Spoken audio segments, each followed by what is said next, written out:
Lesson number 7. Let's talk about disaster and disaster preparedness. At the end of the session, you will understand why Philippines is considered a hazard risk country, define disaster and identify the different types of disasters, cite the government agencies involved during emergency. Why is the Philippines considered a hazard risk country? The Philippines has a high vulnerability to natural hazards, which are attributed to the nation's geographic position in Southeast Asia. Natural disasters such as typhoons, earthquakes, floods, volcanic eruption, landslide, and fires affect the country. Ayan, kasi because of our position in our Earth, in our globe, nasa ba tayo? Malapit tayo sa equator. Nasa gitna tayo eh. So tropical country kasi tayo, so more likely, nasa ring of fire pa tayo. So more likely, marami tayong volcanoes, active volcanoes here, especially typhoons. Daanan talaga tayo ng bagyo. Tayo talaga yung nasasalanta ng mga bagyo. Volcanic eruptions and tsunamis are related to the continental plate activity around the ring of fire. As I was saying, yan, ring of fire. Na doon tayo, nagpo-fall yung ating bansa. This is a circular arm of active volcanoes that surrounds the Pacific Ocean basin. This area in the Pacific Ocean covers nearly 25,000 miles from the southern tip of South America, and so on and so forth. So kabilang natin sa Ring of Fire in North America, yan, Japan, even New Zealand.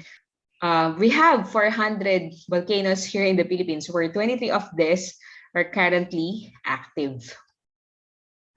The agricultural tradition and rapid development in some areas of the country leave large portions of the population and the economy vulnerable to natural hazards. So ayan, dahil sa dami nating volcano, volcanic eruption, and especially typhoon, flood, everything laging naapektuhan ng ating agrikultura. Nagkakaroon tayo ng natural hazards kasi. Apart from the metropolitan regions, the agricultural workers and fishermen are the most affected population by natural disasters. Approximately 1/3 of the Philippines' total population are employed in the agricultural sector, and natural disasters pose significant threats to this population, food security, and sources of income. Ayan, the Philippine government, international non-government organization, INGOs, and local NGOs are all making attempts to address the impact of disasters and climate change at various levels. The Philippine government has made significant strides in the implementation of disaster risk reduction, DRR, planning and activities through the development of the National Disaster Risk Reduction and Management Council and DRRMC, which acts as the lead agency for DRR in the Philippines. Yan yung nagte-text sa atin lagi na binibigyan tayo ng mga warning. Orange rainfall like that. Merong earthquake daw. Yan yung mga nagte-text lagi sa atin.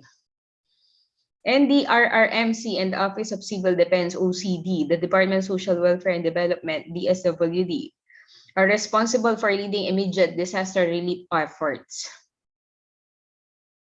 The Armed Forces also of the Philippines, they serve as sila yung mga nagre-rescue ng ating mga kababayan na mga stranded. Sila yung mga nagpapadala, sila yung mga nagde-deliver ng ating mga relief goods dun sa mga hindi na ma-reach na lugar kasi na-stranded na, masyadong naapektuhan ng natural hazard. Some facts and figures about the Philippines. It is situated at the junction of the two large converging tectonic plates, the Pacific Plate and the Eurasian Plate. Ayan, so yan ang position natin. As you see in the map at the right side. Philippines experienced the most destructive earthquake in July 1990. So ilang taon ako nun? 4 years old. With a death toll of 1,666, 12.2 billion pesos in damages. Ang tindi niyan. Sa Baguio yan nangyari. It lies in the path of turbulent typhoons. Yan position natin. With about 20 crossing the Philippine area of responsibility, of which an average of 9 makes a landfall.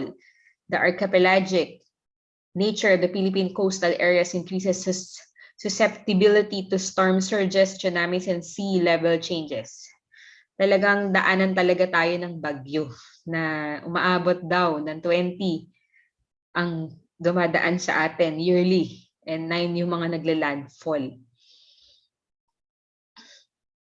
In 2013, isang matinding bagyo ang nanalanta sa Pilipinas, especially sa Visayas ulit. Typhoon Haiyan, or sa ating bansa, Typhoon Yolanda. One of the deadliest disasters to strike the Philippines, affected 26 million people and claimed at least 8,000 lives. Yan, sa Tacloban. Diba? Pero mas matindi ata yung ngayon, yung Typhoon Odette.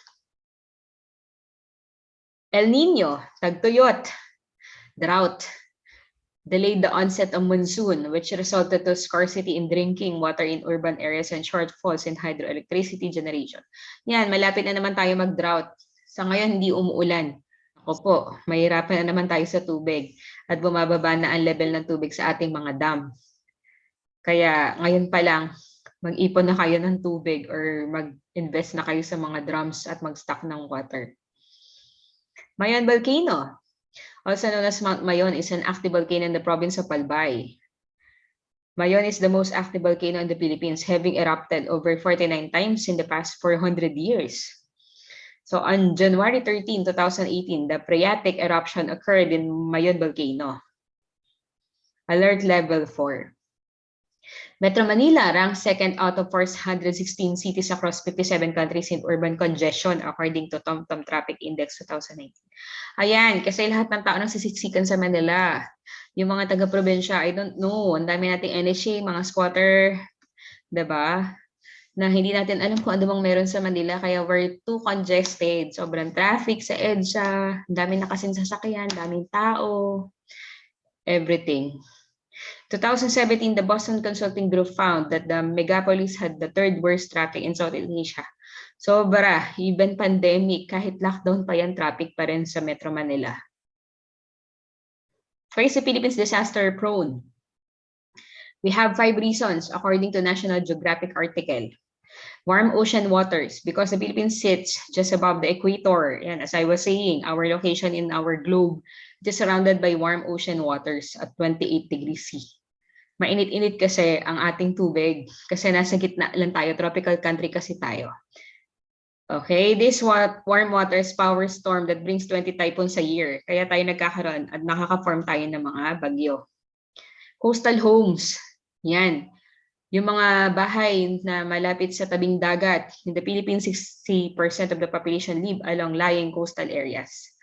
Yan, yung mga tao kasi naglilipatan sa Metro Manila. Yan, sa may bandang Baclaran, di ba may coastal area doon na mahabang daan na maraming bahay sa tabing dagat. Deforestation. Yan, pagputol ng mga puno, ginagawa nila. Clog waterway, so kaya nagkakos ng baha. So pag may baha, yung flood, yung tubig nagiging madumi, so ginagamit pa rin ng mga tao, nagkakos ng cholera. Philippines is in the ring of fire, as I was saying, kaya tayo maraming active volcanoes saka earthquakes. Underdevelopment and poor population. Ayan, mga informal settlers. Siksikan sa bandang Metro Manila, gumagawa ng mga bahay na hindi matitibay ang pundasyon, mga tabla, mga kung ano-anong kahoy na pinagdikit-dikit. Yan, hindi siya matibay para sa mga natural hazard like typhoons. Disaster and disaster preparedness. A disaster is a natural or man-made event that negatively affects life, property, livelihood, or industry, often resulting in permanent changes to human societies, ecosystems, and environment. As you can see in our figure, yan, makikita niya, meron tayong tornado, parang gano'n. Kaso madalang yan sa atin. Yan, bagyo, common. Earthquake, ayan. Flood. According to the International Federation of Red Cross and Red Crescent Societies, a disaster occurs when a hazard impacts on vulnerable people. Masasabi mo disaster pag naapektuhan ng mga tao. Hindi lang mga tao, pati ang kanilang mga kabuhayan, ang kanilang mga ari-arian, mga bahay. Yan. Preparedness is defined by the United Nations International Strategy for Disaster Reduction. as knowledge, capabilities, and actions of government, organization, community groups, and individuals to effectively anticipate, respond to, and recover from the impact of likely imminent or current hazard events or conditions. Especially when it comes to typhoons, bibigyan tayo ng warning. Sometimes ang warning ng pag-asa hindi naman accurate. Like sasabihin nila yung Typhoon Odette, hindi naman daw ganun katindi, pero super typhoon. When it comes to pag nagdetect ang ibang bansa, hindi tayo well-informed. Kaya kailangan talaga natin ng precise na ginagamit to detect natural hazard para ma-prepare natin yung mga tao. Not just themselves, even their homes. Para hindi masyadong matindi yung impact sa ating mga kabahayan at sa atin syempre. When it comes to earthquakes, nakikita nyo naman, meron tayo dyan kung ano bang kailangan. Next. Disaster preparedness refers to measures taken to prepare for and reduce the effects of disasters. That is to predict and where possible prevent disasters, mitigate their impact on vulnerable population, and respond to and effectively cope with their consequences. So kaya tayo nagkakaroon ng mga fire drill, earthquake drill, kung ano ng mga gamit na kailangan natin when it comes to calamities, pine-prepare tayo. Ayan, so you can see the figure at the right side, kung ano bang mga kailangan i-prepare when disaster arises. Principles of disaster preparedness. The risk must be known. So dapat alam mo, na-anticipate nyo na kung ano ba yung parating na risk. Potential hazards must be identified. So dapat alam nyo na kung ano ang magiging impact ng paparating na sakuna. Incidents of hazard occurrence must be calculated. Dapat precise and concise sana. So sana bigyan tayo ng mas maayos na information, lalo na yung pag-asa when it comes to typhoons. Secondary risks must be identified. So kung wari may bagyo, malakas ang hangin, anong kasunod? Baha. So dapat hindi lang ang paghandaan nyo yung typhoon, even yung flood. Then, types of disaster. Natural disaster. Ito yung mga naturally occurring physical phenomena caused by either by rapid or slow onset events. Ayan, yung mga earthquake, landslide, tsunamis, volcanic activity, avalanche, sa ibang bansa na yan, yung mga maraming snow or yellow, flood, yan, drought, wildfires, yan sa ibang bansa rin. Cyclones, storms, wave surges, disease epidemics, insect animal plagues, pandemic, like what's happening right now, COVID-19 surge na naman. Man-made disaster are events that are caused by humans. Dahilan, masyado nating inaabuso ang kapaligiran. So, ayan, nagiging cause niya. Nagkakaroon tayo ng environmental degradation, pollution, accident, ayan. Complex emergencies. Some disasters can result from multiple hazards or more often to a complex combination of both natural and man-made causes. Nag-combine na sila. Okay, so which involved a breakdown of authority, looting and attacks on strategic installation, including conflict situation and war. Like what happened in America before, nagkaroon tayo ng unang-unang matinding surge ng COVID-19.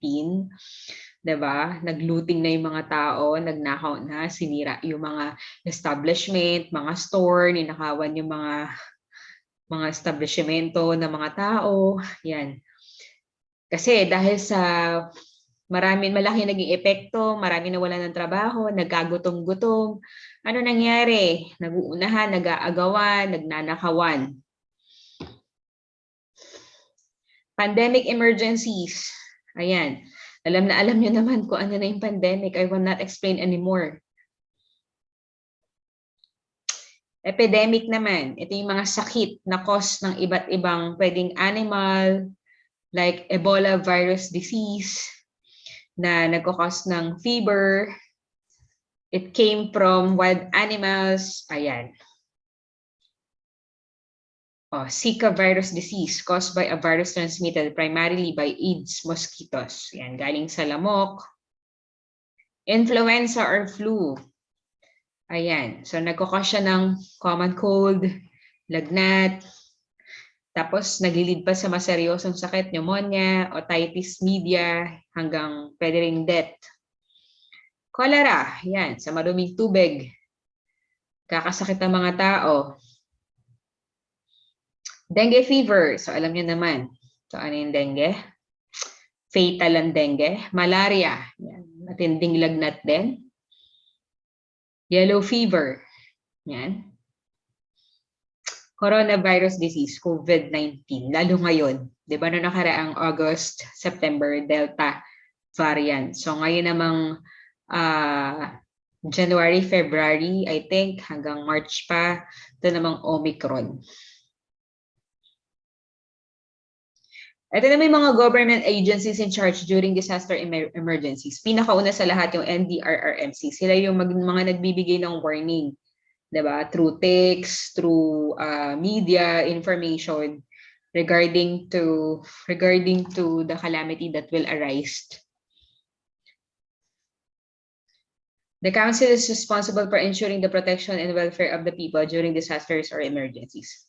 Yung NDRRMC plans and leads the guiding activities in the field of communication, warning signals, and emergency transportation. Evacuation, rescue, engineering, health, and rehabilitation. Ayan. Heads of agencies compose the NDRRMC, chairperson. Ayan, Secretary of Department of National Defense. Ayan, iba't ibang leader na may kinalaman sa NDRRMC. At yung mga members naman, yan, mga sekretary ng iba't ibang tanggapan or ahensya ng ating gobyerno. Ayan pa. Okay? So you can refer to this video if you want to learn further about this disaster preparedness. Ayan, we have YouTube links here. Essay. Answer the following in 2 to 3 complete sentences. Explain why Philippines is considered a country prone to natural disasters. We have explained already in our discussion. Please and explain the different types of disasters. Okay. To wrap up our lesson. Thank you, class. I hope you've understood this lesson number 7.